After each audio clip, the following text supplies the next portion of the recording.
Hey Joseph, we all know you like Marvel, right? I mean, if you haven't figured it out by now, yeah. But like, what else is there to you? Like, what else do you like? Well, I mean, I'm also into Star Trek stuff and Harry Potter. I was big into Game of Thrones. I try to stay on top of the NFL and fantasy football. I like long walks on the beach. Also, I'm a fan of, dressing stylishly. Well, you're in luck, because we've partnered with cufflinks.com to get our listeners 20% off of everything on their site all November long when you use promo code DUEL20 at checkout. And by everything, I mean everything. Not just their Marvel and DC fashion gear. We're talking Game of Thrones, Star Wars, Star Trek, Harry Potter, NFL, NBA, MLB, and more, including jewelry with beach sand. Wow, so whatever your passion is, odds are cufflinks.com has turned it into a cufflink. They also feature products from the world's best men's jewelry designers such as Constantino, Deacon and Francis, and Jacob & Company. Don't miss out on this offer, guys. Visit cufflinks.com right now and use code DUEL20. That's DUEL 20 to get 20% off any order. And don't forget about their Marvel and DC mystery boxes, where you get $200 worth of comic gear for just $50. Get it for your loved ones this holiday season, or ask them to get it for you as a gift. This season, dress like a hero, save money, only at cufflinks.com. On with the show.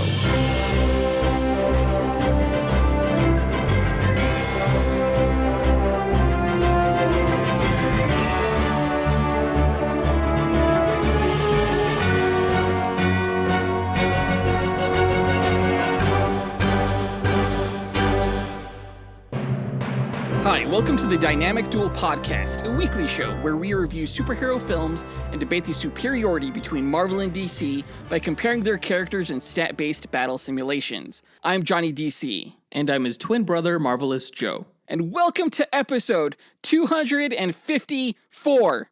We're doing a team duel this episode. We're going to pit the Justice League Dark against Marvel's Mighnight Suns. We wanted to do this on episode 250, but of course we've had to do quite a few reviews lately, and that pushed our big team duel episode back by a month. Yeah, we were trying to get to this before Halloween, but it just didn't work out that way. But this team duel episode ties into Halloween in that these teams that we're pitting against each other are Marvel and DC's respective supernatural teams. These are the guys that fight the things that go bump in the night, the monsters, the demons, the ghosts, the things like that. Yeah, I love doing these team duels. Can't wait for the main event later on in the episode. Before that, we're going to break down the comic book and movie news items from the past week, of which it's all Marvel news once again, thanks to Disney Plus Day, in which they gave us our first looks at She-Hulk, Moon Knight, Miss Marvel, and a lot more. As always, we list our segment times in our episode description, so feel free to check out the show notes if you want to skip ahead to a particular topic. Just a reminder, guys, that only the 4 most recent episodes of this podcast are available to the listening public. If you guys want access to over 250 episodes now of archived content, including our Justice League Dark review, Dr. Fate vs. Dr. Strange, our Blade review, Zatanna vs. Scarlet Witch, our Swamp Thing review, or Constantine vs. Brother Voodoo, be sure to subscribe to this podcast on Spotify or Patreon, both of which will provide you with an RSS feed to use in your own podcast app. And on Patreon, you also get bonus content, including bonus episodes, access to our Discord server, blooper reels, watch-along parties, and more. It's only $2 a month to subscribe on Spotify or Patreon, and you could do so by visiting dynamicduel.com/subscribe, which is linked in our show notes. I want to quickly reach out to one of our executive producers who happens to be sick with COVID at this time. Guys, stay safe out there. We're definitely not out of this COVID thing yet. Get vaccinated if you can. And well wishes to anyone who is currently sick out there. Yeah, man, if you're listening, get well soon. We're rooting for you. We also want to give a shout out to patron Lizzie Dyer, whose birthday was a few days ago. Happy birthday! If I had to give you a gift from Marvel, I would give you Hawkeye's quiver of trick arrows, including, his birthday candle lighting arrows, which he totally has. Like a lighter arrow? Yeah. He just, shoots across the wicks and it lights everything. Interesting. Lizzie, if I could get you a gift from DC, it would be Big Barda's Mega Rod. Way cooler than a bag of arrows. Well, I mean, if she doesn't like the gift, there's no receipt. So, whatever. But with that out of the way, quick to the no prize. A No Prize is an award Marvel used to give out up until the 90s to fans. Our version, the dynamic Duel No Prize, is a digital award we post on social media that Jonathan draws for those who we feel gave the best answer to our question of the week. Last week's question, coming off the news that Marvel was going to do a Halloween special in 2022 based on the Werewolf by Night character, we asked, what's a cool Marvel or DC holiday special that you would like to see? We got some awesome answers for this one. Let's go ahead and run down our honorable mentions as well as the No Prize winner. Our first honorable mention goes to Michael Haggerty, who said, "Hello, boys. Michael Haggerty here. I want to see a Justice League Dark Christmas Carol with Constantine or Constantine based on your regional preference as Ebenezer Scrooge. There's already ghosts in Justice League Dark and there's ghosts in Christmas Carol, so it kind of matches up perfectly. The only question left is, who would be Little Timmy? Who would be God bless us, everyone? What character would play that character? I think that's the bigger question, but that's my answer. All right, boys, gotta go. Bye." A Christmas Carol featuring John Constantine is probably one of the most brilliant ideas I've ever heard come out of a question of the week. John Constantine is totally like a selfish Scrooge, so for him to be visited by like ghosts from his past totally makes sense. And as for the Timmy character, that's obvious. Astrologue, the little girl he tried and failed to save at Newcastle from the demon Nergal. Oh my gosh, dude. Michael Haggerty, you blew my mind. I think a better Tiny Tim would be Damian Wayne, Robin. That is a terrible idea. Why? Because Constantine trying to save Astrologue in the same way that Scrooge tries to save Tiny Tim just writes itself. What about like Snapper Carr? Get the fuck out of here. That's rude. You're like a Scrooge yourself. This story needs to happen, I swear. Our next honorable mention goes to Mickey Mathangian, who said, "Hey, what's up, guys? It's Miggy, and I would love to see a Cinco de Mayo DC holiday special. I think it would just be really dope to see Jaime Reyes, Jessica Cruz, and Cisco Ramon just like all, get together, just celebrate the holiday, and then maybe have to team up against like Bane." Now, to my knowledge, they don't actually celebrate Cinco de Mayo in Mexico. Yeah, it's much more celebrated in America. But, Cisco, Jaime, and Jessica are all, Latin American, so I think it works. Are they all Mexican American? Well, Blue Beetle is Mexican American. Cisco, I think, is Puerto Rican. And I guess Jessica is half Mexican, half Honduran. And of course, Bane is from a Latin Caribbean country, right? Like a riff on Cuba. Yeah, Santa Prisca. But you know what? They still come together to celebrate. Yeah, it's kind of just like a drinking holiday, right? It's like St. Patrick's Day, just an excuse to drink. It'd be cool if they all got drunk and then tried to fight Bane, who was also drunk. And then they all come together to recognize the official meaning of the holiday, which was the Mexican defeat over the French on the 5th of May. Yep, there you go. Our final honorable mention goes to Michael Harold, who said, "Hey guys, it's Michael Harold. So I think the holiday special I would like to see would be Lego Batman in live action with a Will Arnett and all them doing Mother's Day and Father's Day, just seeing him hammering it up over not having his parents, or really just any holiday. I think that could be pretty funny." Yeah, maybe live action can work. I still love Lego Batman, in his animated form. I really wish they would make a sequel to the first movie because I really liked it. Well, Lego Batman is pretty funny. I'll admit that I've always wanted to see Will Arnett, who does the voice for Lego Batman, dressed up in the Batsuit and do his shtick in live action. I think that would be pretty cool to see. And considering that, Batman has no parents, it would be interesting to see him do a holiday special on Mother's Day or Father's Day. Or in the case of Lego Batman, who prefers to be called Padre, Padre's Day. I think it would definitely build upon the movie where we see Batman take Robin on as a father. So, you could learn about the true meaning of fatherhood. Before we announce the winner of this week's No Prize, we want to give a quick shout out to Corey Wooten, who took the time to visit our site and record an answer. Yeah, his answer of Santa Claus was really good also. But the winner of this week's No Prize goes to someone who only identified themselves as the man, who said, "Hello, Marvelous Joe and Johnny DC. Stan Lee here. How about we get a holiday special featuring yours truly? Just an idea. Thank you, true believers, for keeping the spirit of Marvel strong. Excelsior!" That impression, if it was an impression that wasn't actually just Stan Lee speaking to us from beyond the grave, that was so good. That was incredible. I don't even understand how an impression is possibly that good. It sounded just like him. Not only did it sound like him with like the cadence and everything, it sounded like what Stan Lee would actually say. I'm just blown away by this impression, and that's why he gets this week's No Prize. But also, it would be really cool to see a Stan Lee holiday special, where he celebrates just any holiday visiting his favorite creations from Marvel. I've got chills. It's so spot on. There's got to be like only a few people in the world that can do an impression that good. If this guy's not getting paid to do Stan Lee impressions, he should be. Because my first impression to hearing that was actually fright. You know, I was like, oh my God, that was actually him. And I really want to believe that it is. Well, you know, maybe that reaction is appropriate for this Halloween-themed duel we have coming up. You know what's interesting, though, is that Stan Lee actually died 3 years almost to the day. So this episode is being done on the anniversary of his passing. But congrats again to the man for winning this week's No Prize. If you, the listener, want a shot at winning your own No Prize, stay tuned to later on this episode when we'll be asking another question of the week. And now that that's done, on to the news.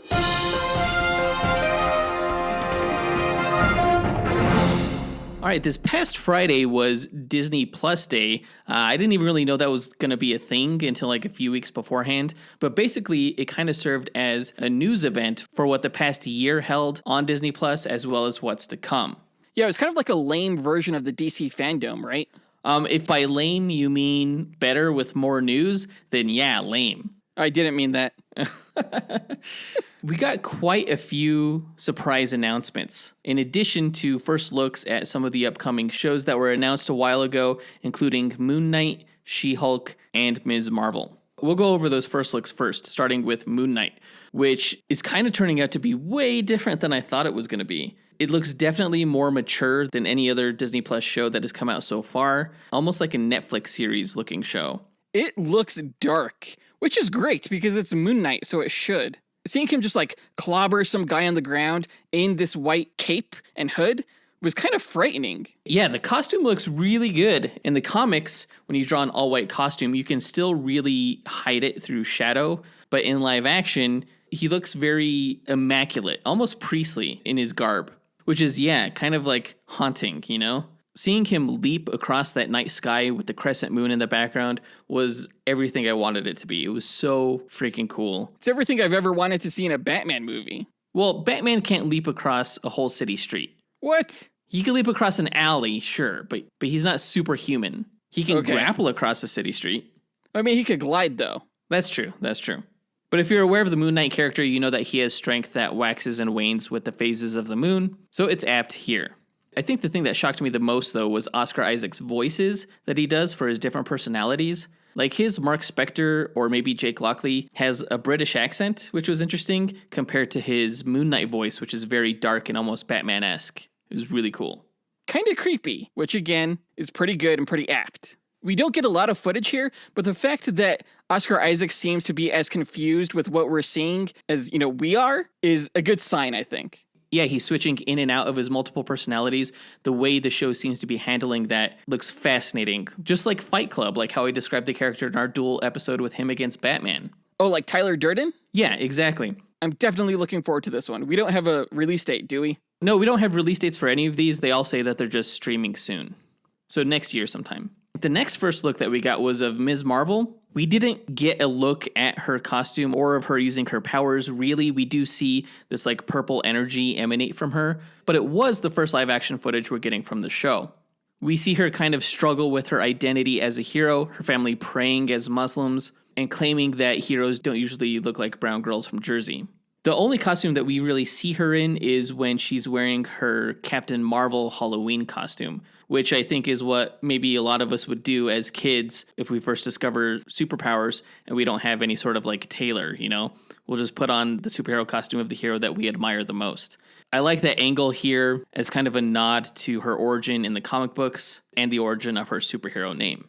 We do get to see her like running across the sky, which I thought was interesting. I'm really curious to see how they're going to depict her power. Yeah, it's not going to be stretching, really, like how it is in the comics. Essentially, it looks like her bangle that she wears on her wrist, which she wears in the comics as an heirloom. That's going to be the source of her superpowers. It emanates like this personal energy field around her that she can manipulate in a way that is akin to stretching, like enlarging her fists or stretching her legs out or something like that. It's got to be like Kree technology or something, right? Perhaps. It's an interesting take. I think they're doing it, 1, for special effects reasons, 2, to make it so that Mr. Fantastic is the first elastic hero within the MCU, and 3, to make all the Marvel's characters in the upcoming The Marvels film all energy-based, including Captain Marvel, Ms. Marvel, and Photon. Makes sense. The next first look we got was of She-Hulk, and this was our first glimpse of the logo, which I thought was pretty weird. It almost looks something like The Practice or Ally McBeal or something Or like that. Nip Tuck. Yeah, Nip Tuck. Yeah, that was interesting. It looks very like 90s legal drama. And I wonder if that's the vibe that the show is going for.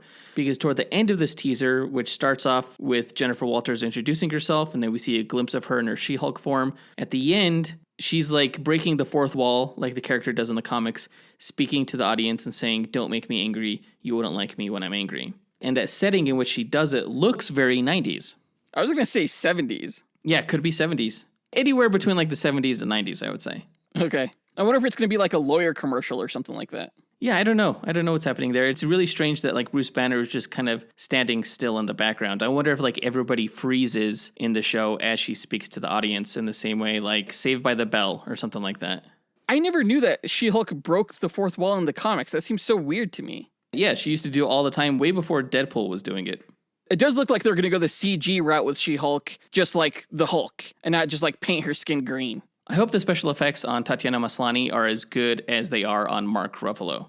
I'll be really interested to see like the facial expressions on this character design. Timeline-wise, it appears like this may take place in between the events of Avengers Endgame and Shang-Chi because we see the Hulk here in his Professor Hulk form. But I can't be certain on that. Maybe Mark Ruffalo can still change back and forth while still retaining his personality. I was going to say that this takes place before because the Hulk's arm isn't like scarred and broken and damaged. Oh, yeah, that's a great point. We'll see when the show comes out next year.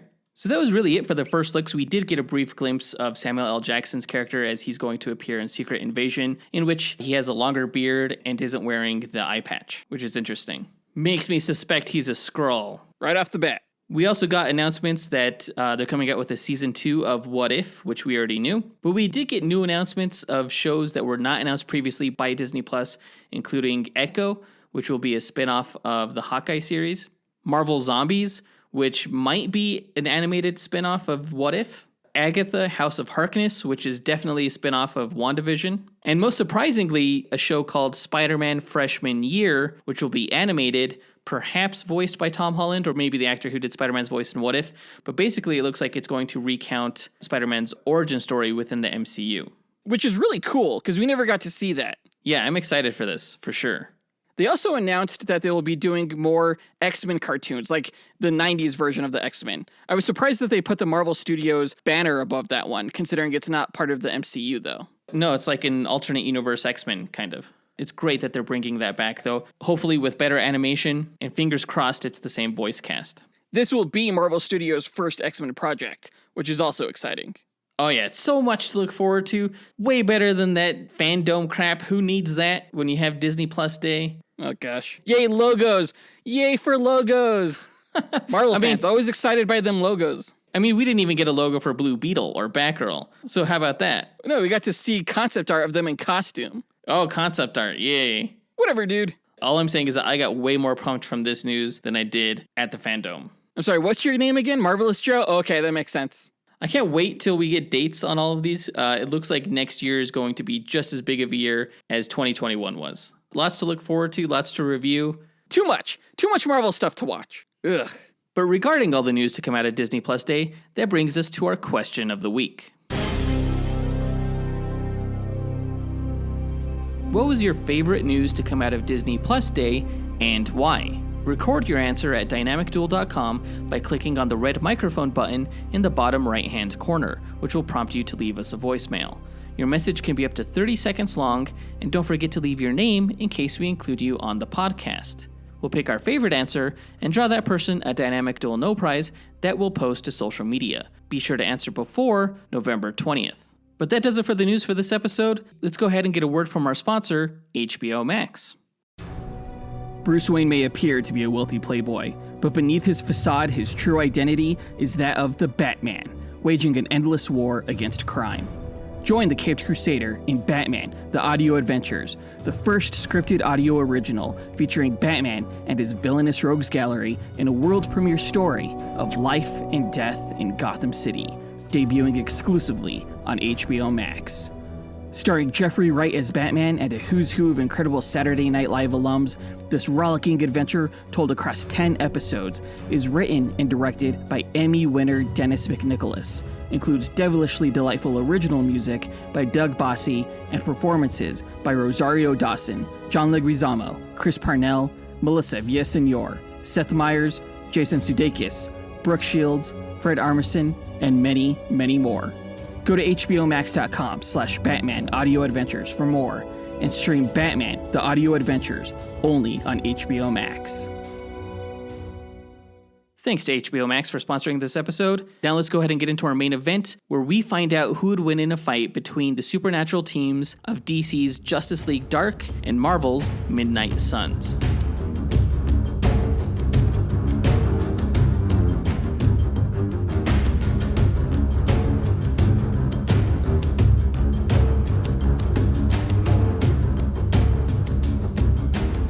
Okay, Justice League Dark versus the Mighnight Suns. These are both DC and Marvel's most prominent supernatural super teams. Though I gotta be honest, I only learned about the Mighnight Suns like earlier this year. Well, yeah, I told you about them when we were trying to come up with our next Team Duel episode. I thought it would be really cool, since episode 250 was going to land around the same time as Halloween, to do a kind of Halloween-themed Team Duel. Right. It's a little disappointing that we're 2 weeks past Halloween now, but that's just how the episodes fell, basically. We didn't want to skip a review, because then we'd be pushing back all of the review episodes that we were going to do. But to me, it was never the end of the Halloween season until we got to this episode. I'm going to get right back into it. Just jack-o'-lanterns and black cats and autumn leaves falling in the dead of night. That's where my mind is at right now.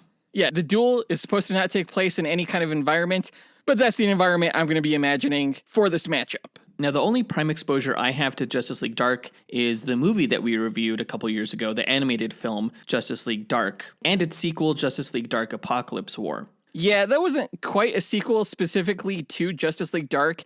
I'm not sure why they called that film Justice League Dark Apocalypse War. It probably should have just been like Apocalypse War. But yeah, both of those films featured characters from Justice League Dark. Back when we started this podcast, too, we were talking about how Guillermo del Toro was supposed to make a Justice League Dark movie. I think he was calling it Dark Universe at the time. And that seemed like it was really cool. Still waiting for that to materialize. But I guess that J.J. Abrams is working on bringing some of those characters to the screen for HBO Max, like, as we speak. So that's exciting. Yeah, and sometime in 2022, we're supposed to get a Mighnight Suns video game, which I think will be the primary exposure of that team to the world at large. It is spelled S-U-N-S, which the developer did to make the team seem more inclusive. And in that video game, the team is actually named after a rare astronomical event, during which time the demon character Lilith attempts to resurrect Chthon, the elder god of chaos. So I actually think that's pretty cool. I think the name reads cooler with S-U-N-S.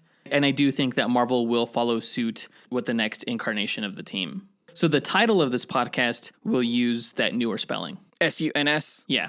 Well, I can't wait to learn more about them. If you've never listened to one of our Duel episodes before, the way we determine a winner for these two teams is by running 1,000 Monte Carlo simulations using their statistics. And actually, it's more than 1,000 when we do team duels. We're actually comparing matrices of data. Yeah, between each character. So it's 49,000 Monte Carlo simulations, technically. Freaking crazy. It takes a long time. Now, if you're wondering what a Monte Carlo simulation is, it's a probabilistic model used to determine outcomes through random sampling. And in our case, it randomizes statistics along a normal distribution, which is a bell curve, as a way to simulate the many variables that can occur during battle. The stat parameters we use are based on the official Marvel Power Grid, and we use that criteria to extrapolate the DC character stats. We've included some additional stat categories of our own, such as range, damage potential, versatility, and perception, in order to create a more complete and robust simulation. Running these 1,000 simulations gives us a percentage of wins for each team, and we declare the team with the higher percentage to be the ultimate victor, considering that they're more likely to win any given battle. No characters ever win 100% of the time. Comics have shown that there's always a way for Batman to defeat Superman, so we feel our method falls in line with the precedents that have been established in the comic book stories. And we used this method because it was the least subjective, most unbiased way to determine who would win. Of course, we are both heavily biased toward our respective allegiances, and instead of debating these matches forever, we just let the math decide for us. So there's no fan votes here, and no relying on just feats. Before we run the simulations, though, we like to break down each team's histories and rosters before improvising a scenario on how we imagine one of these simulations would play out beat for beat. It's been a while since we've done a Duel episode. Yeah, I think not since Man-Bat versus Morbius, like almost a month. It's crazy. It's crazy. So many reviews. But I think it's my turn to go first with the DC backstory, so let me tell you all about Justice League Dark. Now, though the most recent iteration of the team is known as Justice League Dark, the Magic-based group is much less renowned than the popular super team, the Justice League, which you can learn more about in our 100th episode, Justice League vs. Avengers. Justice League Dark actually has its roots in a team known as the Sentinels of Magic, which emerged in the Day of Judgment storyline where the demon Etrigan tricked the hostless spirit of vengeance known as the Spectre to bond with the fallen angel Asmodel in Hell. With his new, nearly limitless power, Asmodel caused Hell to freeze over and unleashed hordes of demons on Earth, as well as powerful, evil spirits such as the Enchantress. With the Justice League and Justice Society overwhelmed, magicians, sorcerers, and occultists from around the world joined together, namely Zatanna, the Phantom Stranger, Madame Xanadu, Deadman, Raven, Ragman, Faust, Dr. Occult, and the Green Lantern Ellen Scott, in order to stop Asmodel and find a new host for the Spectre. After slaying the Enchantress to reignite the fires of Hell, the Sentinels helped the Spectre find a new host, Hal Jordan, who you can learn more about in our Green Lantern vs. Nova episode. Eventually, Hal Jordan was separated from the Spectre's spirit, which was manipulated by the spirit of wrath known as Eclipso into destroying all magic. You can learn more about this in our Spectre vs. Galactus episode. Now, after the Spectre destroyed the Rock of Eternity and incapacitated sorcerers powerful enough to stop him, such as Dr. Fate and Madame Xanadu, several other magic users banded together to take a stand against the Spectre, including a resurrected Enchantress, Blue Devil, Ragman, Nightmaster, Nightshade, and Detective Chimp, forming a team known as Shadow Pact. Though Zatanna wasn't an official member of the team, she and other magical heroes did help them reform the Rock of Eternity. Shadow Pact was unsuccessful in stopping the hostless Spectre, whose threat to magic was eliminated once its spirit was bound to a new host by Heaven after the Spectre killed the powerful ancient wizards Shazam and Naboo. Shadow Pact remained together, operating out of the Oblivion Bar, which existed in a pocket dimension accessible to magic users, and taking on new members such as the angel Zariel, who you can learn more about in our Zariel vs. Archangel episode. Together, they defeated magical threats to Earth from groups such as the Pentacle and the Congregation, and they stopped villains like Dr. Gotham. In post-Flashpoint continuity, DC's premier magic team became known as Justice League Dark, a team initially consisting of John Constantine, Zatanna, Deadman, Shade, Mindwarp, and Madame Xanadu, the latter of whom brought the team together to stop the succubus Enchantress after she became unbound to her host, June Moon, and defeated the Justice League. Constantine was able to re-bind Enchantress to June Moon, and the team disbanded for a short time before coming together again, sans Mindwarp, to fend off Kane and his legion of vampires. Joined by the vampire Andrew Bennett from the series I, Vampire, the team defeated Kane, drawing the attention of the government agency Argus, who actually gave the team the name Justice League Dark.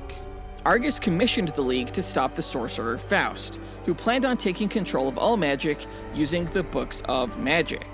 That's a clever name. That was the name of the Timothy Hunter book written by Neil Gaiman for Vertigo. Now, after accidentally unleashing the Demons 3, a trio of powerful demons under Faust's control, the team discovered Faust was actually working for Nick Necro, the mentor to both Constantine and Zatanna. With the help of Black Orchid, Frankenstein, Amethyst, and the boy sorcerer Timothy Hunter, Nick Necro was defeated. During the Trinity War storyline, Wonder Woman approached the League in order to help determine how a mystic artifact known as Pandora's Box was able to manipulate Superman into killing. The box, Constantine discovered, was actually a gateway to Earth 3, home to the crime syndicate and the likes of evil Justice League doppelgangers like Ultraman, Superwoman, and Owlman, who broke through Pandora's box and trapped all the members of the Justice League of America, and Justice League Dark.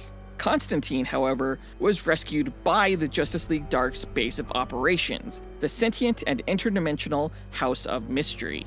With the help of Nightmare Nurse, Swamp Thing, the Phantom Stranger, Pandora, Zariel, and Deadman, the latter of whom also escaped capture, Constantine located Zatanna, and together they stopped Nick Necro and Faust again, who had partnered with the crime syndicate. But this time, they stopped him in Nanda Parbat, which you can learn more about in our Deadman vs. Magic episode. Their battle there eventually awakened an evil old god of Nanda Parbat, Pantheon, whom the Justice League Dark managed to defeat. When their House of Mystery merged with Nick Necro's House of Secrets to form the House of Wonder, the League was forced to destroy it since it had become powerful enough to conquer the planet. After the events of Dark Knight's Metal resulted in a break in the source wall, magic was thrown into flux, and Wonder Woman formed a new Justice League Dark team in response. This team initially consisted of Wonder Woman, Zatanna, Detective Chimp, Man-Bat, and Swamp Thing, though it wasn't long before Constantine got involved in a battle against the hostless spirit of Naboo, as Dr. Fate, who was trying to destroy the chaos of magic by summoning the Upside Down Man and the other kind to devour it. Wonder Woman was able to fend off the Upside Down Man, however, thanks to a burgeoning magical ability that she later learned was derived from the Greek goddess of magic, Hecate. After Hecate corrupted and took control of Wonder Woman and several other magic heroines, including Black Orchid, Manitou Dawn, and Witchfire, Wonder Woman used the Upside Down Man to devour Hecate and free the women from her curse. After Detective Chip inherited the Sword of Nightmaster, he was able to transfer many heroes to the mystic realm of Mira, including Swamp Thing, Etrigan, and Deadman, where they would be safe from being devoured by the Upside Down Man and his other kind. Naboo and the other Lords of Order, however, were able to invade the realm and began stripping the citizens there of magic.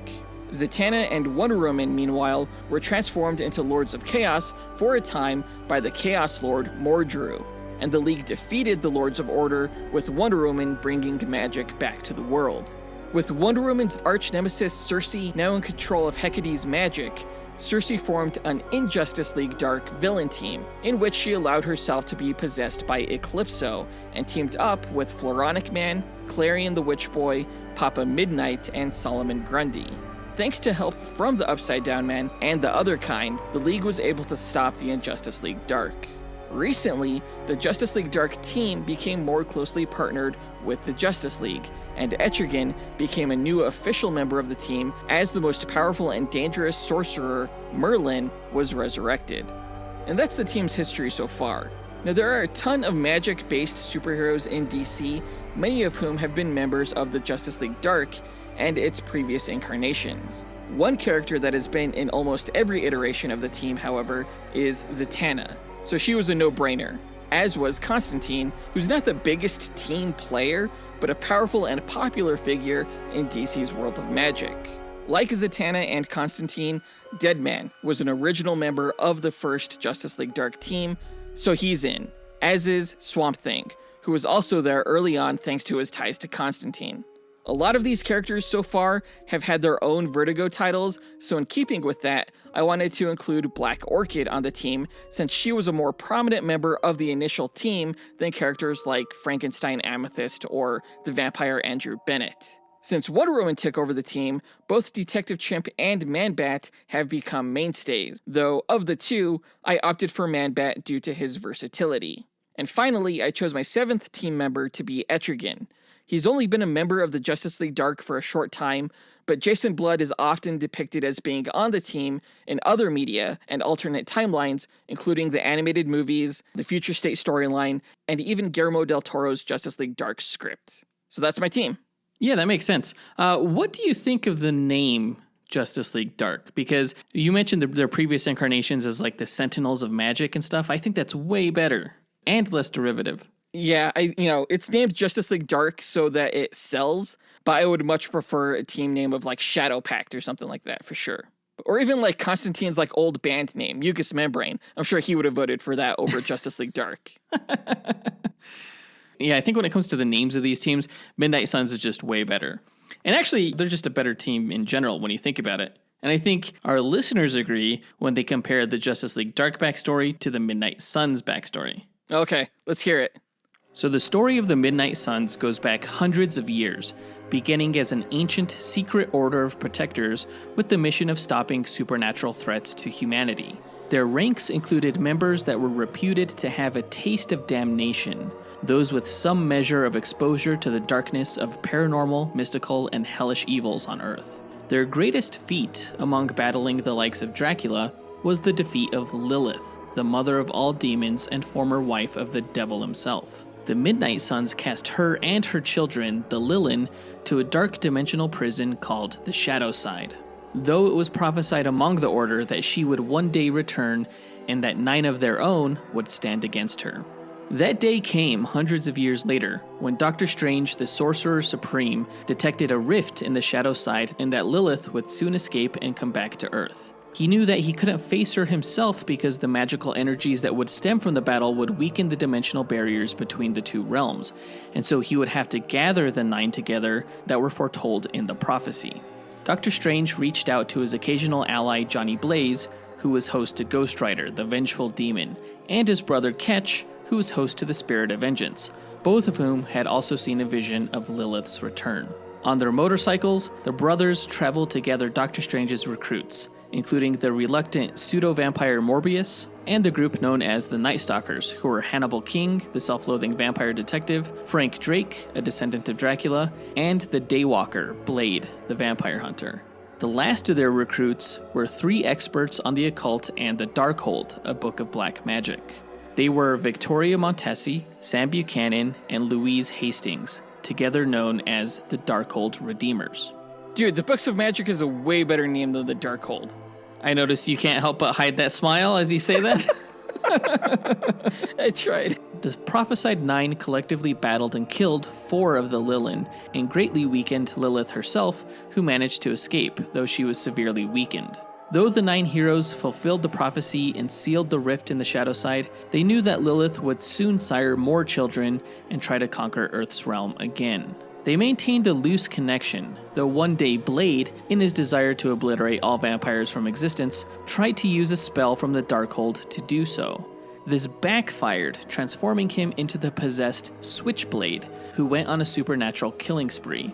He murdered many of the prophesied 9, though the Darkhold Redeemers were able to use the book to counter the spell and undo the damage that Blade had caused. Reunited, the group of 9 learned that Lilith had partnered with the demon Zarathos, who had opened a portal to the Shadow Side within Salem Fields Cemetery. Zarathos, isn't that Ghost Rider? Yeah, this demon was not connected to Johnny Blaze at the time. Okay. The prophesied 9 traveled to the cemetery to try to stop Lilith and her Lilin again, though they were overwhelmed and had to flee with the help of the Caretaker. They regrouped at Doctor Strange's Sanctum Sanctorum, where it was discovered that Morbius was a traitor to the 9 due to an infection with Lilin blood. They were overrun again, leading Doctor Strange to cast a spell that magically detonated his sanctum, killing the Lilin inside. They helped Morbius fight off his infection and traveled back to the cemetery and used a magic medallion provided by the Caretaker to send Lilith back to the Shadow Side. They also defeated Zarathos and his followers using a mystic sword, though throughout the whole ordeal, several members of the 9 fell in battle. With Lilith finally gone for good, the surviving members, including Ghost Rider, Strange, Blade, and Morbius, underwent a ceremony in which they were branded with the mark of the Mighnight Suns, a flaming dagger that resembles a small cross, officially making them members of the Ancient Order. Years later, a zombie virus infiltrated Earth's realm through the Nexus of All Realities, located in the swamp where the creature known as Man-Thing lived. Morbius saw the need for a supernatural fighting force to return and formed a new Mighnight Suns group consisting of himself, Jennifer Kale, who is Ghost Rider's cousin, Hellstorm, the son of Satan, Jack Russell, the werewolf by night, and Man-Thing. Though Morbius's zombie cure failed, the team was able to mystically transfer the virus into one person named Simon Garth, aka Zombie, a man who was already undead due to a voodoo curse. Later, the city of Las Vegas was burned down and sent to hell during a takeover by the criminal organization Hydra. The city was resurrected using magic, but while it was in hell, Mephisto had created a casino called Hotel Inferno. It was brought to Earth with the rest of Vegas, where gamblers could bet their very souls. Holy crap. Dr. Strange made a deal with Mephisto, where if Strange won, the casino's souls would be set free and Mephisto and the Hotel Inferno would return to hell. If Strange lost, Mephisto could claim his soul. Notified of the wager, Strange's assistant Wong summoned the Mighnight Suns again, including Blade, Ghost Rider, and Man-Thing, with new recruits Brother Voodoo, Moon Knight, Iron Fist, Scarlet Spider, and Elsa Bloodstone. Together, they traveled to Vegas and fought Mephisto's demon army. Ghost Rider fought Mephisto head-on, who killed Johnny Blaze and sent him to hell. There, Blaze and the Spirit of Vengeance freed the casino's captured souls from their vault and usurped the crown and throne of hell, cutting Mephisto off from his power. The rest of the team then defeated the Demon Lord and saved Doctor Strange's soul. That's the comics team history. I did want to note that the upcoming video game that renames the team to Mighnight Suns with a U does recruit other Mystic heroes such as Nico Minoru, a former Runaways character, and the new mutant member known as Magic. Which makes sense. Yeah. For this team duel, I chose 7 members to represent the Mighnight Suns. Doctor Strange, who is Marvel's foremost magic hero and who was the initial recruiter for this present-day incarnation of the Order. Ghost Rider, who first gathered the team and is also a supernatural heavy hitter. Blade and Morbius, both original members with vampiric abilities. Man-Thing, who was recruited into Morbius's team and whom I've always thought was pretty creepy and cool. And lastly, Brother Voodoo and Bloodstone, both newer recruits, but also characters I think are badass and really grew to love during their individual duel episodes that we've done. Yeah, if you want to learn more about the individual characters on each of our teams, we've done duel episodes with all of them. So definitely go back and check out the catalog. It's only $2 on Spotify. I would have included characters like Moon Knight and Iron Fist, but of course they were in our last team duel where we pit the Defenders against the Suicide Squad. So you have like 2 sorcerers in Doctor Strange and Brother Voodoo. You have 2 vampires in Morbius and Blade. You have a swamp monster in Man-Thing, a monster hunter in Bloodstone, and I guess a fiery demon in Ghost Rider. Bring him on. I'll take him. I'll take them all on. So cocky. We'll see how this plays out. Because now that we've gotten their histories and abilities out of the way, we're going to speculate on how one of the simulated matches will go. The winner is determined by simulations, not this speculation, but it is fun to imagine how this fight could play out. We don't set any rules for this match, other than the characters don't know anything about each other going in, except that the other team is a threat that needs to be put down. And we say that each team starts off about 50 meters apart in an environment that has no bearing on the match itself, because we don't take stats for the environment. Yeah, plus certain characters have advantages in some environments over others, and we want these teams to win on their own merit. So let's get into it. Justice League Dark and the Mighnight Suns meet on the battlefield. Who goes first? Oh, I could guarantee you right away that Constantine, he's just going to look at this whole situation and just be like, oh, bloody hell. And then just like make himself disappear from the situation. Where does he go? He just turns himself invisible. All right, so Doctor Strange, he's going to use his Eye of Agamotto. He's going to fly into the air, and the eye is going to glow and shine an eye symbol onto the foreheads of each of his teammates on the Mighnight Suns, which is going to grant them the Eye of Agamotto's sight, right? So that means that throughout the course of this match, they can see through any illusion or hidden being, including Deadman and the now hidden Constantine. What? I feel like that's cheating. Swamp Thing, he's going to start things off just by shoving his hands like into the ground, and he's going to cover the floor beneath the Mighnight Suns with foliage and branches before they even get a chance to move, right? And he's just going to grab their ankles and hold them in place. While Etrigan, he's going to breathe out a blast of hellfire that just sets that foliage ablaze, and he just burns the shit out of the Mighnight Suns where they stand with hellfire. You know that like half this team is like immune to fire, right?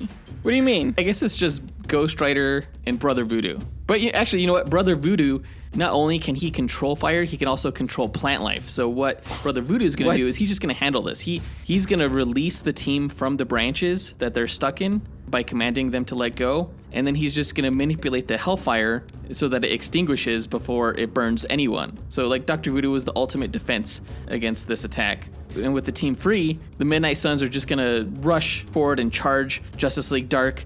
The fastest one on the team out of anybody here, I think, is Ghost Rider. So on his motorcycle, he's going to be the first one across the battlefield. He's just going to ride right over to Swamp Thing, who's like the biggest guy on the Justice League Dark, and he's going to wrap Swamp Thing up in his Hellfire chains and just burn this plant man to a crisp. I don't know, is it like Swamp Thing, he goes up against fire guys all the time. I feel like he's just going to slough off the burnt parts, right? So he's probably just like a pair of legs right now, but he'll regrow. It's fine. So as like the rest of the Mighnight Suns approach the Justice League Dark, Zatanna, she's just gonna summon forth magic armor for her entire team. She's just gonna be like, Kigam Ram Ra Poo. What is that? That's magic armor up. What kind of armor is this? I don't know, it's like medieval kind of chest plate and shoulder armor and a helmet that's like made of light. Okay, even for Deadman, who's not physical? Everyone except for Deadman, all right? But Deadman, he's gonna fly into the body of Man-Thing, all right? And possess his body, becoming Dead Man-Thing. And in this body, he's gonna be attacking Blade, just taking him by surprise, grabs his arm, and just burns it with a sulfuric acid touch. Well, Blade wears a jacket. You know, it's like a thick, durable, heavy leather jacket. What? So, you know, that's going to protect him a little bit from this Man-Thing touch. But Blade is going to be surprised, yeah. And he's going to, like, slice off Man-Thing's arm as it's grabbing him. And he's going to, like, spin around, yanking off his jacket before the acid burns his flesh. I could totally see that in a Wesley Snipes, like, twirl. Yeah, and he's going to finish off the twirl by slicing Man-Thing right in half at the waist. Which, you know, won't kill Man-Thing, right? But, you know. Yeah, Man-Thing, he just regenerates, right? Exactly. So Blade is probably gonna mouth like, "What the fuck?" Just with like, what was the blood god's name? Like, yeah, from the movie. Yeah. So meanwhile, nearby, Man-Bat, he's gonna unleash this debilitating scream at Elsa Bloodstone, specifically just dropping her to her knees. And as she's disoriented, he's gonna grab her with his talons, just swoop high above the battle, and just let her go, just drop her straight down. Okay, all right. As Elsa Bloodstone is falling, she's gonna throw up a dagger that sticks right into Man-Bat's leg, because she's just not pleased with what he just did to her. And right before she hits the ground, Doctor Strange is going to save her by slowing her descent using the winds of Watum. So she's fine, and Man-Bat's like bleeding out from his leg. Oh, awesome. Okay. Meanwhile, Morbius, he'll have snuck behind Zatanna at this point, and he's going to attack her, biting her in between her helmet and shoulder armor, sinking his teeth into her neck. And this is gonna turn her into a vampire. So her skin turns white, her eyes glow red, nose flattens, fangs grow, and she'll now be known as Batanna, the pseudo-vampiress, who is basically on the side of the Mighnight Suns against her own team, since she's like a familiar of Morbius. I was gonna say, thanks for just leveling her up with like vampire powers, but you're saying she's now under Morbius's command? Not under his command, but on his side. So what she's going to do is she's going to yank Constantine out of his cowardly hiding spell. And from her hat, she's going to pull this, like, army of vampire rabbits that just freaking pounce on Constantine and feast on him. They're like Baniculas? Yeah, exactly, like Banicula. She pulls out an army of Baniculas from her hat now that she's a vampire. That's kind of cool. But like Constantine, he has demonic blood, which actually makes him immune to vampire bites. So these rabbits, they're just gonna like explode upon biting him, all right? And he's gonna pull out this like vial from his pocket, which is like an anathema for vampirism. And he's just gonna throw it at Zatanna's feet, and it's gonna emit this smoke, like a smoke bomb that transforms her back into her normal self. I mean, would he really have an anathema for pseudo-vampirism? This works on, like, vampirism of any form. Okay. He's prepared for shit like this. Okay. Meanwhile, Black Orchid, she's going to be going up against Brother Voodoo, and she's going to emit these pheromones that control him into shooting a magic blast at Ghost Rider, just knocking him straight off of his hell cycle. Right on his ass. Okay, so it's a lot of teammate turning on teammate here, huh? Yeah. Well, Brother Voodoo is, not so easily manipulated by external forces because within him resides the spirit of his brother. So Daniel, his brother, he flies out of his brother and shakes him out of this daze that he's in. Uh-huh. And Brother Voodoo is able to prevent further pheromone control on him by using this special voodoo herb mixture that counteracts the pheromones. And then Daniel the Spirit is going to go off and freaking tackle Deadman thing, which pushes Deadman out of the body. And those two are just going to start fighting as ghosts. Okay. And as payback for manipulating him, Brother Voodoo is going to in return manipulate Black Orchid. Since she is part plant and he can command plants, he's going to like freeze her in place where she stands as he just strikes her in the head with his staff of Legba. Oh, you mean he strikes her in her magic helmet? Oh yeah, that's that stupid magic armor. It's still around, I gotta get rid of that. Etrigan, meanwhile, he's trying to attack Doctor Strange, just slashing through his magic shields, laughing and rhyming about how he's gonna feast on his entrails, you know? Jesus. And finally, he's gonna break through Doctor Strange's defenses and shields, all right? And Etrigan, he's just gonna bloody Doctor Strange with his teeth, claws, and superior strength. Because Etrigan's like Hulk strength, remember? With magic. Okay, yeah, I think that would mess Doctor Strange up if he started getting like pummeled by Etrigan. So he's probably gonna be near death, but he's gonna raise up his hand and he's gonna call upon the Spear of the Seraphim to just fall from the sky and impale Etrigan where he stands, like right through his armor and everything. And since it's from the Seraphim, you know, Seraphim are angels. So it's just gonna freaking cause Etrigan to explode in this bright holy light that exorcises the demon and sends him back to hell, leaving just the human Jason Blood in his place. And this holy light explosion is gonna be so powerful that it's also going to demolish the magic armor that everybody's wearing. What? Conveniently. Like, what, shatter? Yeah, it's like a angelic light spear, you know, it carries a big punch. I feel like that's a really random way to get rid of the armor, but okay. It's magic, don't question it. Okay, but by this time, Swamp Thing, he's regrown his body. And he's gonna see the vampire Morbius, and he's gonna turn his hand into like this wooden stake. And he's just gonna quickly stretch out his arm, running the wooden stake right through Morbius's heart as he was gliding through the air. That doesn't work on Morbius. He's not a real vampire. Stakes through the heart don't actually do anything, nor do holy water or garlic or things like that. I'm pretty sure getting impaled would do something to Morbius. It would. Like, he'll be out of commission for a bit as he regenerates his heart using his healing factor. But, you know, he's not out of the match. And suddenly, like, Swamp Thing, his head freaking explodes into shredded lettuce because Bloodstone is going to unleash 2 Goliath rounds from her shotguns at him point blank. Goliath rounds? Yeah, it's like getting hit with a bus. Well, I guess it's a good thing that Swamp Thing doesn't really care about that. He'll be fine. Meanwhile, Man-Bat, he's gonna dive bomb right into Man-Thing at full speed, just splattering him into canned spinach. Like all over the battlefield. Oh, really? Yeah. You do know that Man-Thing is full of like sulfuric acid, so he's like splattered all over Man-Bat, meaning Man-Bat essentially is just burning himself alive. I take it back! That was a really dumb move. And then Man-Thing, he's gonna reform from the splatter, and Man-Bat's like, he's done for. He's burned all over his body. Like, his flesh is burning off all over his body, and he's just gonna finish Man-Bat off by ripping off Man-Bat's Man-Bat thing. What? He's done. He's out. Man-Bat dies. He can't survive that.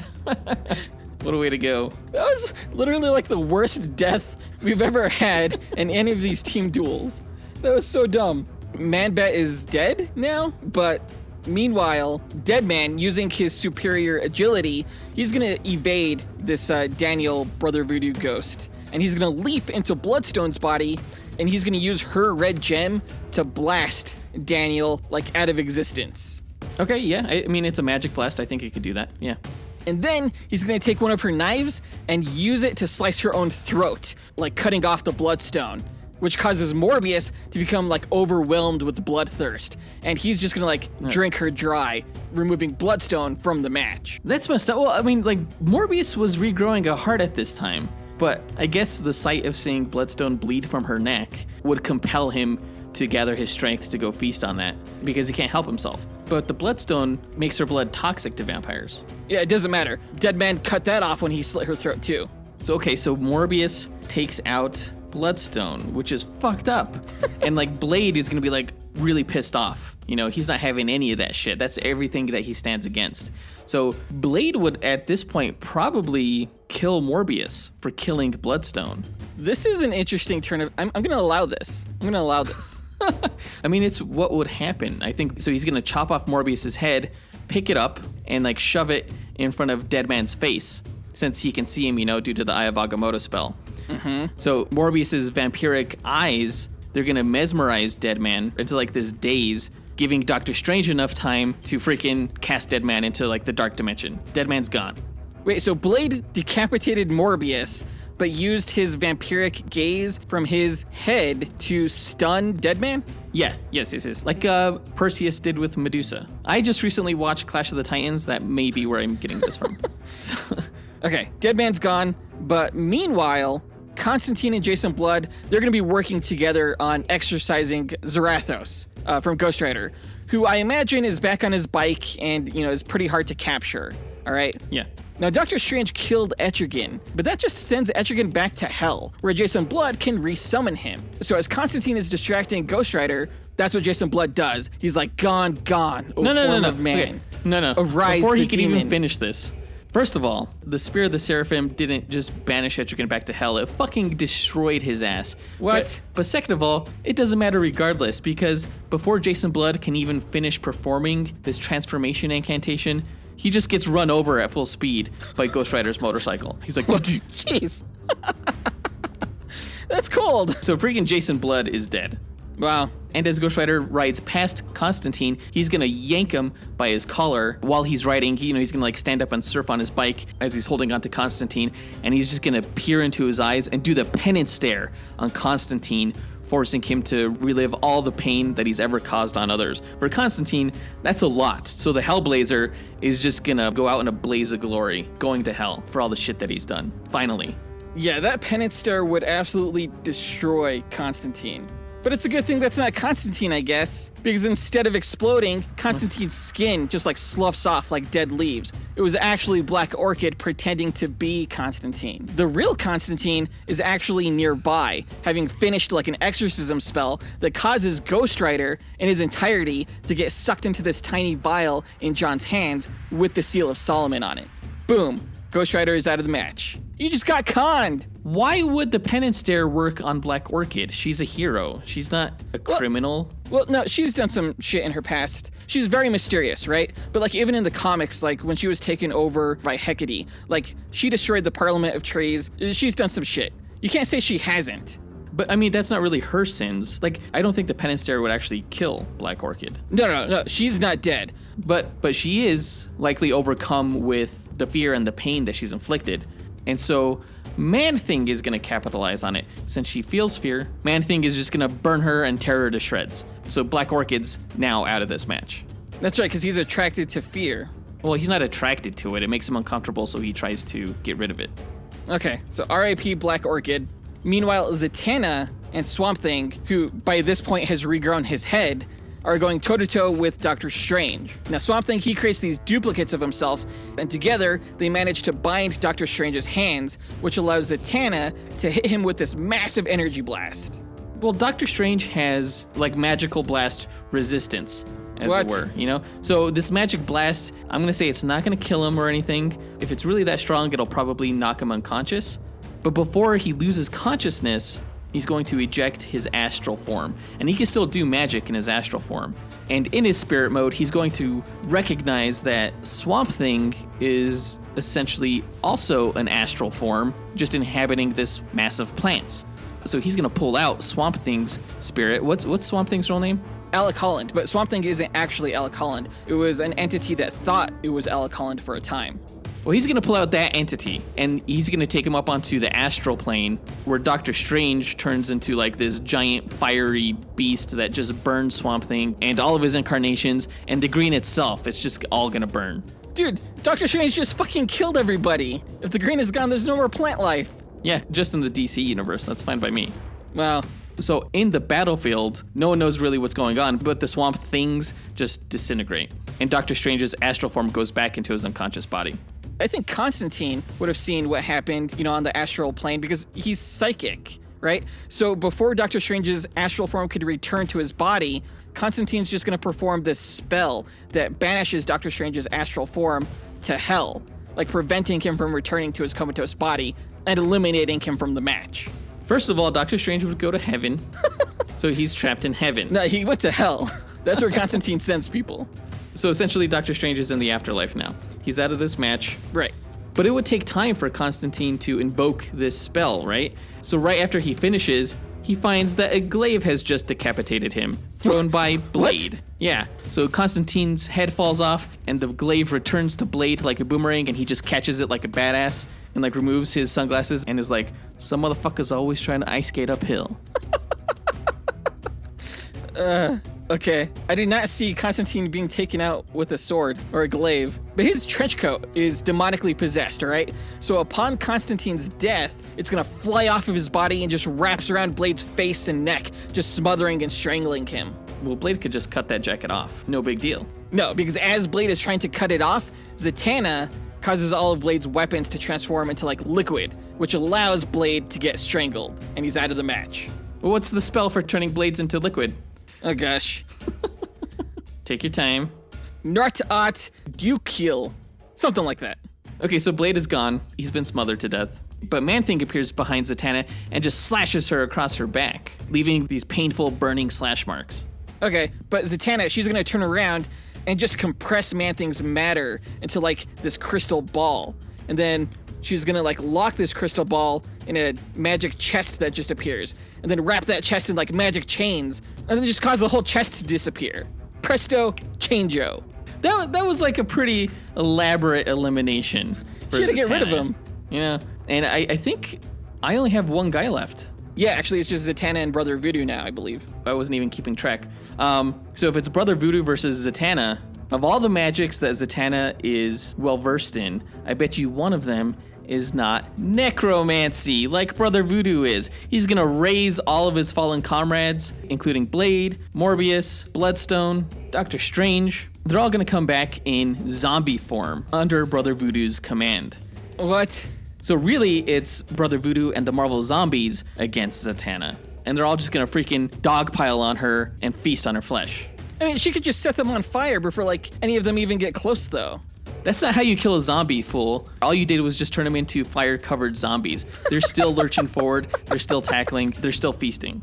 Well, little did you know, though, that Zatanna was actually possessed by Deadman at the time of her death, because he could teleport between planes of existence. So when Doctor Strange banished him, he just came right back in the nick of time. And since these zombies have been given new life, Deadman, he's going to duplicate himself and take control of each one. Brother Voodoo no longer has any control of these guys, so they turn on him. Well, then, at this point, Brother Voodoo would just blast all of the zombies' heads off and be the last survivor. No, because Deadman is an acrobat. He's going to use his superior agility to dodge, like, any magic blasts that Brother Voodoo may send at the zombies to defend himself. Okay? Acrobatic zombies? What is cooler? So the Deadman zombies are just going to tear Brother Voodoo apart and give Justice League Dark the win. I disagree. I think Brother Voodoo kills the zombies and then destroys Deadman using voodoo, giving Mighnight Suns the win. Well, let's take it to the stats and see what happens. All right, yeah. Either Deadman zombies feast on Brother Voodoo or Brother Voodoo vanquishes Deadman. We'll run the simulations and be right back with the results. All right, that was a spooky good time. I always enjoy these team duel matches.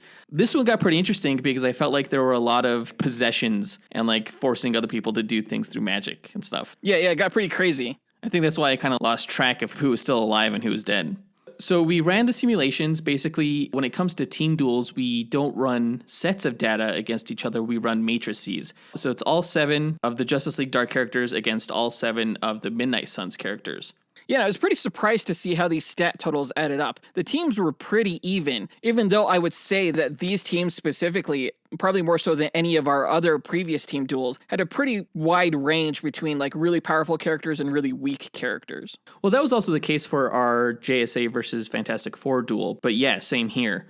Now, for purposes of balance, when we determine who's going to fight in these team duels, we kind of pair characters up against each other. So the pairings for Justice League Dark versus Mighnight Suns were Zatanna versus Doctor Strange, Constantine versus Brother Voodoo, Swamp Thing versus Man-Thing, Etrigan versus Ghost Rider, Black Orchid versus Bloodstone, Man-Bat versus Morbius, and Deadman versus Blade. But that's just for balance. Every character is fighting every other character. Looking at the results, Doctor Strange was definitely the most powerful character out of both teams. He won a whopping 84% of all of his fights. Yeah, he was definitely the most powerful character out of both teams. But Swamp Thing wasn't too far behind him as my most powerful character, winning over 75% of his matches. I only had a total of 3 characters on the Mighnight Suns who had a win rate above 50%. Besides Doctor Strange, that was Brother Voodoo and Ghost Rider. Justice League Dark had a few more people with an over 50% win rate, including Swamp Thing, Zatanna, Constantine, and Etrigan, but you had the lowest win rates as well. Yeah, Deadman had the lowest win rate, honestly, because his stats, he's a ghost. His stats aren't that great. So he only had a win rate of like less than 15%. And considering he's going up against a bunch of like magicians and sorcerers and stuff like that, it kind of makes sense. And Black Orchid and Man-Bat didn't fare too much better either, with their win rates both in the 30s. Your weakest character was Bloodstone. It was either Bloodstone or Man-Thing. They were also both in the 30s. They were almost tied, basically. Man-Thing, even though he's seemingly a powerhouse, he's just not very impressive statistically, given that he doesn't really have a mind, you know? But I have the final results. Between these two teams, Justice League Dark and Mighnight Suns, who do you think came out on top? I'm gonna say Mighnight Suns because both teams have a large disparity in terms of power levels, but Doctor Strange is the most powerful statistically. And plus, the Mighnight Suns didn't have anyone as low as Deadman. So since I have the most powerful and you have the least powerful, I think I got this. Even though freaking Instagram doesn't agree with me, on our Instagram poll, 2/3 of the voters, 67%, said that they think Justice League Dark is going to win. But I think that's because the Mighnight Suns aren't very popular. Right, they haven't had a movie like Justice League Dark has. And their game hasn't come out yet. Well, let's see how close our Instagram followers were. The winner of the matchup between Justice League Dark and the Mighnight Suns is Justice League Dark. No. Yes, psych. They won 52.3% of the team matches. Wait, how much? 52.3. 523 of the 1,000 matches between both teams.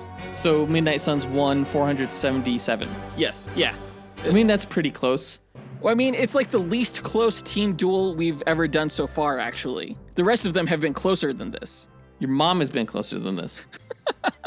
That's stupid. That doesn't sound right to me. Doctor Strange, he's got to find more powerful Marvel characters to add to his team next time. Because although Doctor Strange was the most powerful, you know, the combined might of Zatanna, Constantine, Swamp Thing, and Etrigan was just too much for your team to handle.